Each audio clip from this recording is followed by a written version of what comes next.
heureuse de vous revoir. Et si vous voulez bien, on va prendre tout de suite Nombre chapitre 9, au verset 15. Donc le message que Dieu a mis sur mon cœur aujourd'hui est la colonne de nuée, qui est de marcher, suivre le Saint-Esprit et marcher par la foi. Et donc nous avons donc la colonne de nuée, donc Nombre chapitre 9, verset 15. Le jour où le tabernacle fut dressé, la nuée couvrit le tabernacle et la tente d'assignation. Depuis le soir jusqu'au matin, elle eut sur le tabernacle l'apparence d'un feu. Il en fut continuellement ainsi. La nuée couvrait le tabernacle et elle avait de nuit l'apparence d'un feu. Quand la nuée s'élevait du dessus de la tente, les enfants d'Israël partaient. Et les enfants d'Israël campaient dans le lieu où s'arrêtait la nuée. Les enfants d'Israël partaient sur l'ordre de l'Éternel et ils campaient sur l'ordre de l'Éternel. Ils campaient aussi longtemps que la nuée restait sur le tabernacle. Quand la nuée restait longtemps sur le tabernacle, les enfants d'Israël obéissaient au commandement de l'Éternel et ne partaient point. Quand la nuée restait peu de jours sur le tabernacle, ils campaient sur l'ordre de l'Éternel.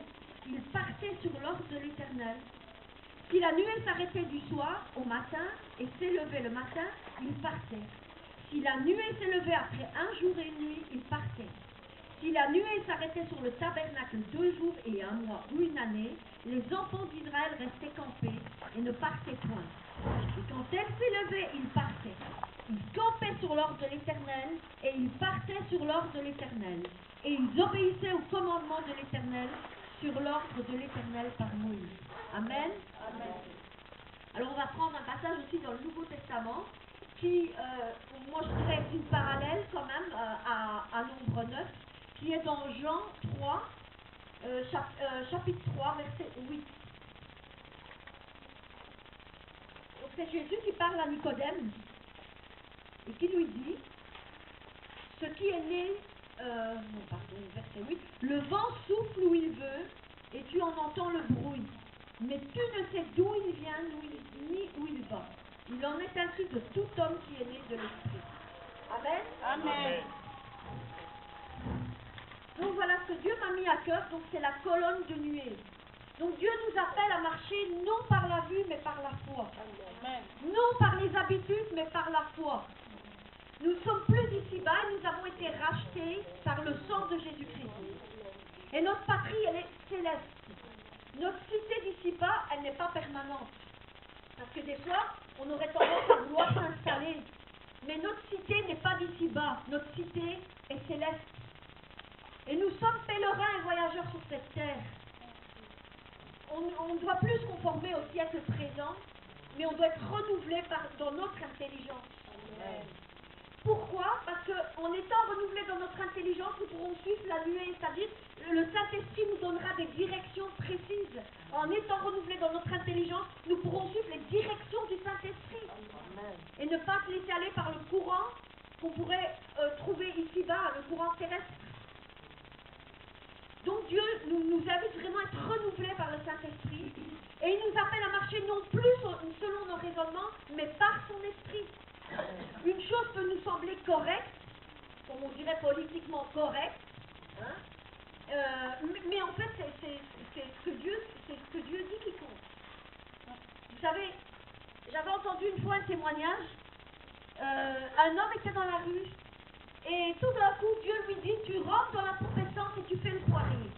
Ça ne semblait pas correct du tout. Vous voyez? Vous êtes dans la rue et Dieu vous dit, tu rentres dans la pompe essence et tu vas faire le poirier. Mais le gars, il avait intérêt à pas raisonner, obéir au Saint-Esprit. Parce qu'il a obéi. Et en fait, qu'est-ce qui se passait à ce moment-là? C'est que le pompiste avait dit à Dieu, si tu es vivant, que quelqu'un rentre ici et fasse le poirier. Vous voyez?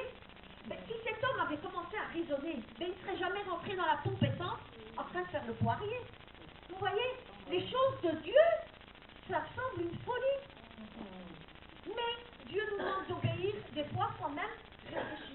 Juste d'obéir à la voix du Saint-Esprit. Il est important que vraiment on prie pour entendre cette voix du Saint-Esprit. D'être attentif. Et vous savez, des fois, ça ne va pas être une voix qui va être tonitruante, qui va venir pour nous apeurer, mais ça va être une petite voix douce, on doit vraiment apprendre à faire silence pour être attentif à cette voix douce du Saint-Esprit, pour entendre la direction dans laquelle il veut nous conduire.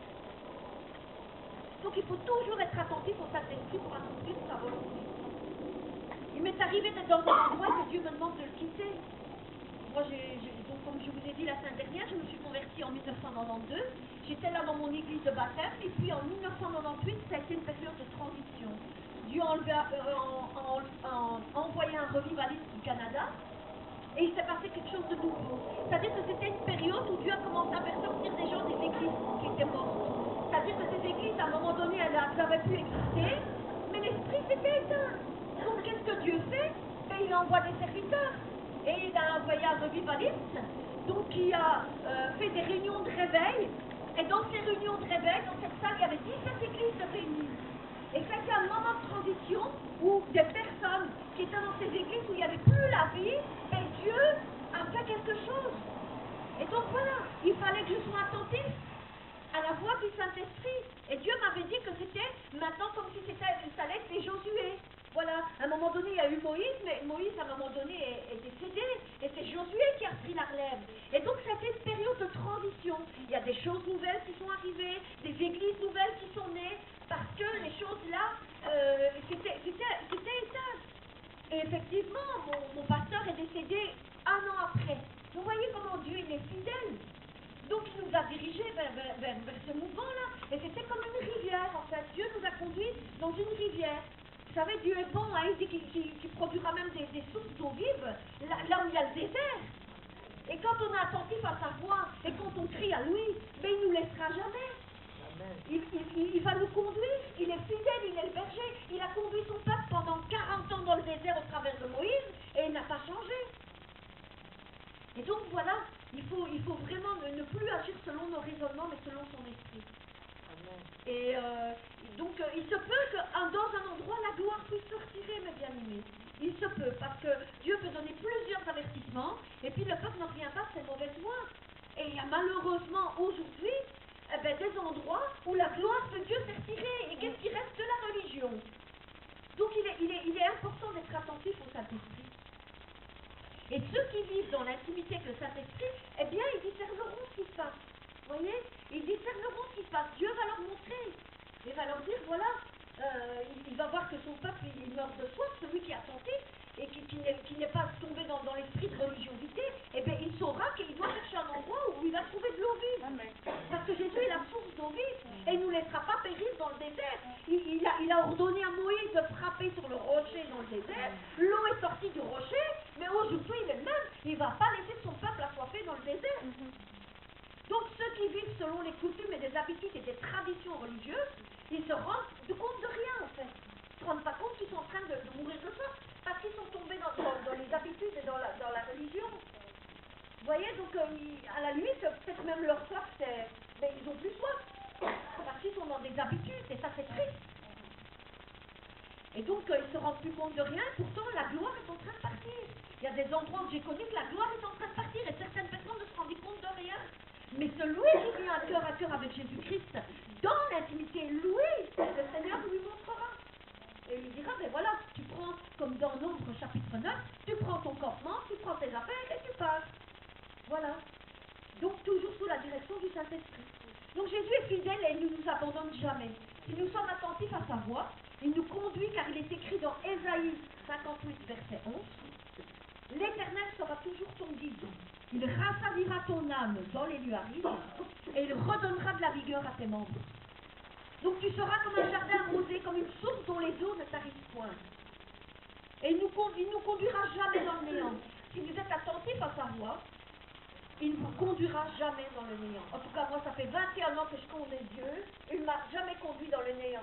Même si l'endroit où j'étais était en train de commencer à s'éteindre, mais Dieu m'a dit, tu prends ton bagage et tu pars. Mais Dieu ne m'a jamais laissé mourir de soif. Jamais. Et il ne nous conduira donc jamais dans le néant. Ce qu'il désire, c'est qu'on le serve et qu'on le suive avec sa colonne de nuée. Chaque jour, pour avancer, il nous conduira au port désiré. Il est fidèle.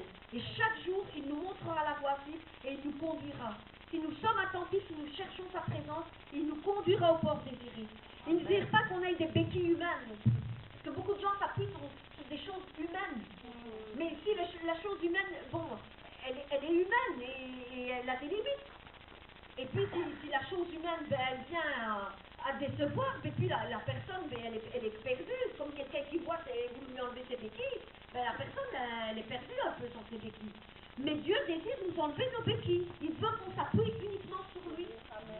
C'est ça. Il veut qu'on s'appuie. Parce qu'il ne faut pas oublier aussi qu'en s'appuyant uniquement sur lui, on s'enracine. Et des fois, le vent, il souffle très fort. On dit, mais c'est pas possible, le vent souffle si fort. Mais regardez, quand un vent souffle fort, c'est là que les racines vont plus en profondeur dans la terre. Ah oui, parce que quand il n'y a pas de vent, ben, les racines ne descendent pas fort. Mais quand le vent souffle très fort, les racines descendent. Voilà. Et nous, en tant qu'enfants de Dieu, qu'est-ce qu'on fait? On s'accroche. Et nous, on attrape aussi de la profondeur avec Dieu dans l'épreuve. Non, mais c'est vrai qu'on a, moi je dis toujours, dans l'épreuve, la personne, elle a deux choix. Ou elle va s'endurcir et tomber dans l'endurcissement, ou elle va se laisser briser, elle va chercher la face de Dieu, et là, elle va grandir. Et donc, c'est la deuxième solution qui est la bonne, c'est vraiment s'accrocher à Dieu, de chercher sa face, et c'est là que vous obtiendrez de la profondeur, en cherchant sa face et en suivant donc cette colonne de nuée, parce que cette colonne, elle est là chaque jour. Peut-être on ne la voit pas physiquement, mais cette colonne, elle est là chaque jour. C'est la puissance, c'est la présence de son Saint-Esprit avec nous qui est chaque jour, qui est là. Donc, voilà, il ne désire pas qu'on ait des béquilles ou des habitudes, quoi. Et il est un Dieu jaloux. Donc, ce qu'il désire, c'est être le premier en tout dans nos vies. Voilà. Il désire qu'on soit vraiment le premier en tout. Et il désire être le centre de tout. Parce qu'il nous invite vraiment à marcher par la foi pour qu'on s'appuie uniquement sur lui. Ah, des fois, on voit quelque chose où on voudrait savoir tout d'avance. Eh ben non, il nous donne un petit aperçu. Parce que s'il nous donne tout, ben, on risque de se passer un peu de lui. Mais s'il nous donne qu'un petit aperçu, on va commencer à s'accrocher, et dire, ah, moi je voudrais bien voir le reste. Et on va demander, on va prier, on va... Vous voyez? Mais écoutez, un soldat ne devient pas un soldat sans aller à la guerre. Il faut des batailles, vous voyez? Et si un soldat ne va jamais à la guerre, ben, il ne deviendra jamais non plus un soldat. Donc, même aussi si ça devient rude, si ça devient difficile, mais de plus vous allez monter pour avoir un grade, de plus je vais dire, les tests vont être difficiles. Mais la colonne de nuée sera toujours là, et Dieu sera toujours là. Il faut s'accrocher à lui, il faut vraiment lui faire confiance, mettre toute notre confiance en lui, sachant que de toute manière, il est fidèle. Et il y a un verset qui m'a souvent fait du bien, c'est que tout concourt au bien de ceux qui aiment Dieu. Amen. Ah, ça c'est un verset qui m'a fait du bien. Parce que vous savez, bien aimé, on est souvent en train de vouloir s'inquiéter, de se dire, oh là là là là là là, et alors on commence à se faire un tas de raisonnements. Mais tout concourt au bien de ceux qui aiment Dieu. Et rien n'arrive sans que Dieu ne l'ait permis. Dans les lamentations de Jérémie, il dit, mais n'est-ce pas de l'Éternel que viennent le malheur et le bonheur? Il crée les ténèbres, il crée la lumière. Donc quand on sait qu'on lui a donné sa vie, qu'on lui fait confiance, mais tout ce qui nous arrive, vraiment, est permis de Dieu, et en tout cas, c'est son contrôle. Rien n'arrive, il est écrit que pas un cheveu de notre tête va tomber sans que Dieu ne l'ait permis. Vous voyez? C'est précieux, hein? Un cheveu. On en a beaucoup, mais un seul ne peut pas tomber sans que ça ait été permis de Dieu. Donc voilà, moi c'est le message que Dieu avait mis aujourd'hui sur mon cœur, c'est de vraiment marcher par la foi, le suivre par la foi, le suivre par la colonne de nuée, chaque jour prier et de prier que votre intelligence soit renouvelée. Amen. Pour ne pas suivre des traditions, pour ne pas suivre des habitudes. Vous savez, on n'a pas un Dieu monotone. Chaque jour, il y a des choses nouvelles. Regardez les fleurs, regardez la création. Mais vous verrez la diversité, la beauté dans la diversité. La religion, elle veut faire quoi? Elle veut uniformiser tout le monde. Mais Dieu fait éclater sa gloire au travers de la diversité. Dans la diversité, regardez les fleurs. Elles sont toutes différentes, mais elles forment un beau bouquet. Pourquoi vouloir que tout le monde soit les mêmes? Mais ça va être monotone. Mais chacun, Dieu nous a fait chacun unique. Et dans cette originalité, je vais le dire comme ça, mais il fait éclater sa gloire. Alors il ne faut jamais non plus vouloir qu'un autre a. Parce qu'il faut aussi, au travers de cette colonne de nuée, prier pour découvrir votre identité et votre valeur. Quand vous connaissez votre identité, vous connaissez votre valeur, vous n'irez pas vouloir vous comparer à quelqu'un d'autre. Moi je dis toujours, si vous êtes appelé à être une poule, n'essayez pas d'être un canard. Ah ben non, parce que accomplirez vraiment ce pourquoi vous êtes appelés. Voyez, Dieu a mis des choses en vous, des choses merveilleuses en chacun de vous. Et ce qu'il faut, c'est prier pour découvrir le potentiel qui est en vous. Parce que chacun de vous, vous avez un potentiel particulier. Et ne laissez personne, mais personne, vous rabaisser. Parce que Dieu dit, ton Dieu ordonne que tu sois puissant. Amen. Ton Dieu ordonne que tu sois puissant. Donc chacun de vous, vous avez un potentiel. Vous avez une valeur inestimable. La preuve, c'est que Jésus-Christ a donné sa vie à la croix. Son sang a coulé. Donc vous avez de la valeur, vous avez un potentiel. Et en chacun de nous, la Bible nous dit que dans chacun de nous, il y a une partie, en tout cas de son esprit, des dons qui ont été répandus en nous. Donc chacun en a reçu quelque chose. Personne ne peut dire, moi je n'ai rien reçu. Ça, c'est des mensonges diaboliques. Parce que chacun qui a reçu, chaque enfant de Dieu a reçu un potentiel, a reçu des dons. Et il faut prier, il faut chercher cette colonne de nuée chaque jour pour demander à Dieu, mais Seigneur, qu'est-ce que tu veux de ma vie? Qu'est-ce que tu as mis en moi? Quels sont les dons que tu as mis en moi? Comment je peux servir? Comment je peux faire avancer ton royaume? Et ensemble, mes bien-aimés, coude à coude, vous savez, serré. Vous savez, quand vous êtes coude à coude avec quelqu'un, de plus vous êtes serré là, de moins il y a quelqu'un qui sera placé entre vous. Il faut prier pour l'unité. Il faut prier vraiment pour l'unité, pour l'amour. Parce que ça, c'est le ciment, ça. C'est le ciment du peuple de Dieu, l'unité, l'amour. Et de pouvoir voir chacun de vous la gloire que Dieu a mis dans votre frère, dans votre soeur. Toujours avec la colonne de nuée. La colonne de nuée, c'est la présence de son Saint-Esprit. Hein? Et comme je vous ai dit, Jésus a dit à Nicodème, on sait d'où il vient, où il va. C'est comme ça qu'il en est avec la colonne de nuée, avec le Saint-Esprit. On sait qu'aujourd'hui on est ici, mais demain on ne sait pas peut-être où on sera. C'est ça. Et il faut prier non seulement pour votre potentiel, pour que Dieu vous montre, chacun de vous, les dons que Dieu a mis en vous, et comment pouvoir les faire fructifier. Comment pouvoir les faire fructifier pour faire avancer son royaume. Priez aussi, mes bien-aimés, pour des connexions divines. Parce que dans la colonne des nuées, Dieu vous donnera des connexions divines. Parce que peut-être vous êtes à un endroit, mais on ne reconnaît pas ce que Dieu a mis en nous. Vous comprenez? Mais Dieu vous connaîtra des personnes qui pourront reconnaître aussi votre potentiel. Pour que vous puissiez avancer. Dieu ne vous a pas donné des dons pour qu'on puisse vous laisser et étouffer ces dons. Mais il les a mis pour que chacun puisse les mettre au service du peuple de Dieu et pour que le peuple, pour le royaume puisse avancer. Donc c'est ça, que tout ce qui est pur aussi, tout ce qui est honorable, tout ce qui est digne de louange, tout ce qui mérite l'approbation, tout ce qui est vertueux, soit l'objet de vos pensées. Vous savez, l'ennemi vient toujours attaquer dans les pensées. Ah, t'as vu celui-là, t'as vu celle-là, c'est tout le temps, tout le temps, tout le temps. Aujourd'hui, je le disais, moi j'ai pas vu ce don-là dans la Bible, mais on dirait que c'est un don qui vient de sortir là de ces années-ci, c'est le don de la critique. Ah oui? On voit comme ça des gens qui se lèvent, leur ministère c'est que critiquer les serviteurs de Dieu, que critiquer les églises, voilà. Mais ça ne fait pas avancer le royaume, parce que pendant qu'il y a une guerre civile, je veux dire, à l'intérieur du peuple de Dieu, mais il y a des âmes qui meurent dehors. Donc il faut prier, mes bien-aimés, pour que Dieu nous montre la gloire et le potentiel qu'il y a chacun de nous. Seigneur, qu'est-ce que tu as mis dans ma soeur? Seigneur, qu'est-ce que tu as mis dans mon frère? Waouh! De pouvoir voir mon frère et ma soeur avec les yeux de Jésus-Christ. Ah oui? Et alors on verra la gloire impartie en chacun de nos frères ou notre soeur. L'ennemi, qu'est-ce qu'il fait? Il va toujours vous montrer les défauts. Il va toujours vous montrer ce qui ne va pas. Mais comme je le disais la semaine dernière, il y a aussi des choses qui vont bien. Alors, Paul nous dit dans Éphésiens chapitre 1, Seigneur, illumine les yeux de notre cœur, afin de voir l'espérance qui s'attache à notre appel. Alors prions, mes bien-aimés, que Dieu illumine chacun des yeux de notre cœur, afin qu'on puisse voir l'espérance non seulement qui s'attache à notre appel, mais aussi qui s'attache à l'appel de nos frères et sœurs. Afin qu'ensemble on puisse se booster, on puisse avancer, qu'on puisse faire avancer le royaume de Dieu. Et ne rentrons pas dans je vais dire, ce piège de l'ennemi, de tomber dans la critique, dans la médisance, dans les calomnies, parce que c'est ce que l'ennemi veut. Mais vous savez, notre tête déjà, c'est pas une poubelle, hein? Ah non! Dieu nous a créés pour que nous soyons des vases d'honneur. Alors tout ce qui n'est pas pur, tout ce qui n'est pas saint, tout ce qui n'est pas vertueux, tout ce qui n'est pas... Mais rejetons ça tout de suite. Ça y est, c'est comme si notre tête c'était un carrefour. Et l'ennemi s'amuse à envoyer des choses comme ça. Vous avez déjà vu vos pensées, des fois vous direz que votre tête va exploser. Et prenez autorité, dire au nom de Jésus-Christ, je renverse toutes ces forteresses maintenant, que ce soit de médisance, que ce soit de mauvaises pensées, au nom de Jésus-Christ, je les renverse.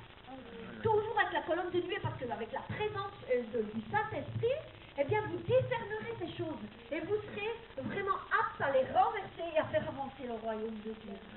Donc moi, ben voilà, en ce jour, je vais prier pour celui qui veut, pour que Dieu puisse vraiment renouveler votre intelligence, pour que vous puissiez vous voir comme Dieu vous voit, pour que vous puissiez voir votre frère et votre soeur comme Dieu les voit, et qu'il puisse vraiment illuminer les yeux de votre cœur et de vous montrer le potentiel qu'il a mis en chacun de vous, et que chaque jour vous puissiez avancer, non par des habitudes, non par des traditions, mais par la puissance du Saint-Esprit, par cette colonne de nuée, ce renouvellement d'intelligence, parce que Dieu désire qu'on n'ait pas une culture terrestre, mais la culture du royaume. Il a fallu 40 ans à Moïse pour adopter la culture du royaume de Dieu, parce qu'il avait eu la culture de l'Égypte. Et Dieu a permis qu'il soit 40 ans dans le désert pour qu'un jour il soit apte à conduire le peuple de Dieu. Mais ça a pris 40 ans, mes bien-aimés. Donc il faut prier que les cultures terrestres en nous, les traditions terrestres puissent mourir pour adopter la culture du ciel, la culture du royaume, la culture du Saint-Esprit. Voilà. Donc, si vous voulez vous avancer, ben, je vais prier pour la transformation de l'intelligence. Amen.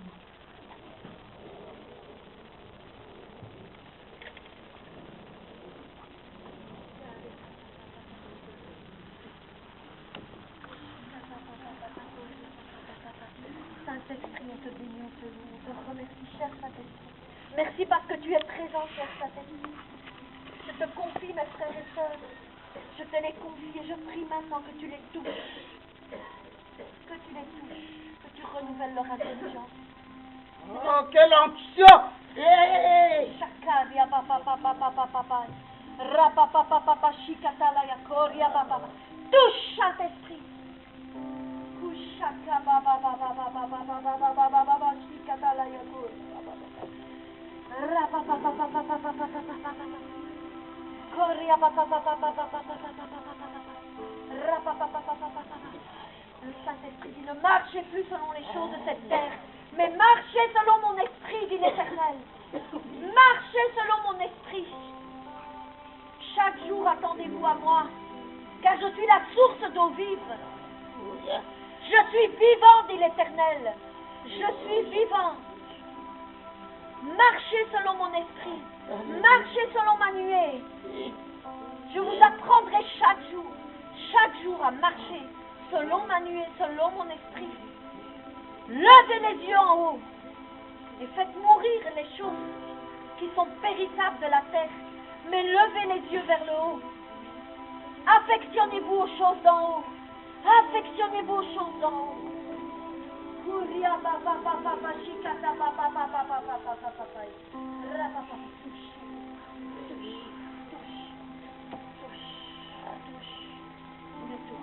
Renouvellement de l'intelligence. Renouvellement de l'intelligence. Au nom de Jésus. Au nom de Jésus. Tu renouvelles, Saint-Esprit. Tu renouvelles. Tu renouvelles, cher Saint-Esprit, tu renouvelles. Maintenant. Au nom de Jésus. Tu renouvelles. Renouvelle mon frère au nom de Jésus. Au nom de Jésus.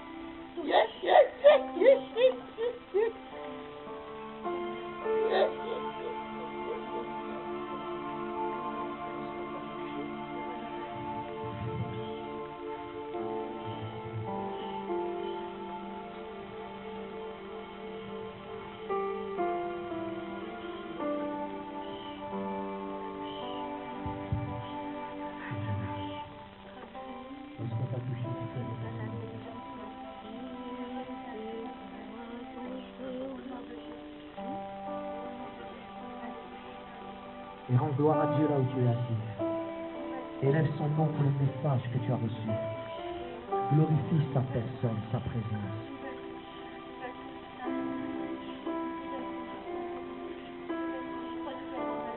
Unis-toi à la prière de cette parole.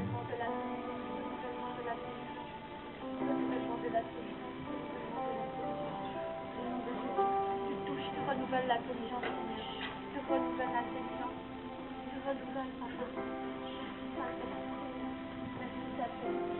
Tes forces d'âme.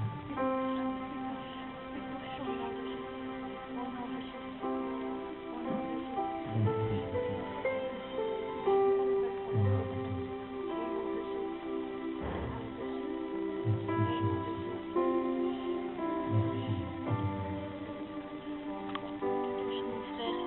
renouvelles son intelligence, tu renouvelles au nom de Jésus. Au nom de Jésus.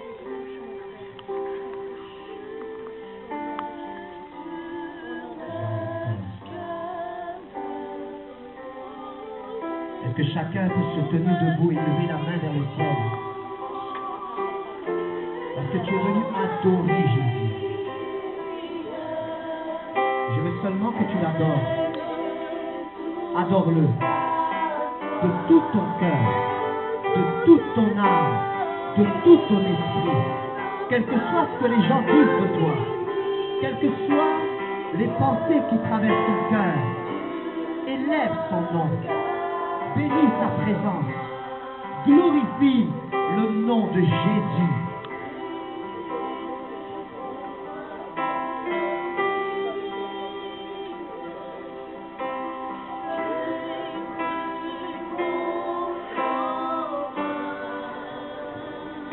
Merci Seigneur.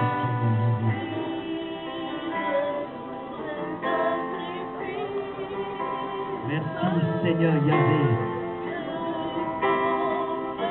Nous voulons t'adorer de tout notre cœur.